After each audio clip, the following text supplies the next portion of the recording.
It's me Juana. അപ്പോൾ എല്ലാവരും എന്നോട് ചോദിക്കും ഇറ്റ്സ് മീ ജുവാന എന്താ, ഇറ്റ്സ് മീ ജുവാന എന്താ. ഞാൻ ഇറ്റ്സ് മീ ജുവാന എന്ന് പറയുന്നത്. അപ്പോൾ ജ്വാല എന്താ, ജ്വാന എന്താ, എന്തൊക്കെയോ എന്നിട്ട് ആൾക്കാർ ചോദിക്കുന്നുണ്ട് കേട്ടോ.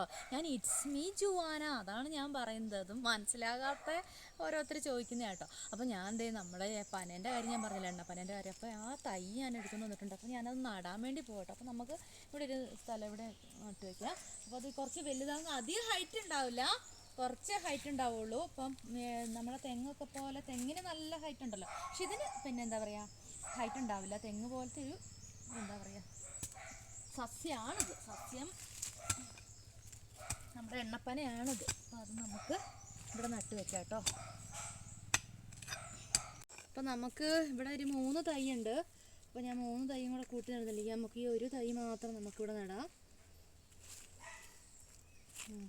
ഇവിടെ നട്ട് വെച്ചിട്ടുണ്ട്. ഇതാ നട്ട് വെച്ചു. നമുക്ക് ഇവിടെ ഒരെണ്ണം നടാം. ഇവിടെ ഒരെണ്ണം അവിടെ നിൽക്കട്ടെ. അപ്പോൾ ചെറിയൊരു തൈയാണ്. അപ്പോൾ ചെറിയ തൈ ചെറിയ ഒരു സ്ഥലത്ത് നമുക്ക് നടാം. ഇനി ഒരു കുഞ്ഞു തൈയും കൂടെ ഉണ്ട്. അപ്പോൾ ഇതും കൂടെ നമുക്ക് നട്ട് വയ്ക്കണം. ഇവനെ നമുക്ക് ഇവിടെ നടാം. കുഞ്ഞനാണ് കുഞ്ഞൻ. അപ്പോൾ കുഞ്ഞനെ നമുക്ക് ഇവിടെ നട്ടാൽ മതി. അപ്പോൾ അതെ 3 തൈ ഉണ്ടായിരുന്നു. 3 തൈ ഞാൻ നട്ട് വെച്ചിട്ടുണ്ട്.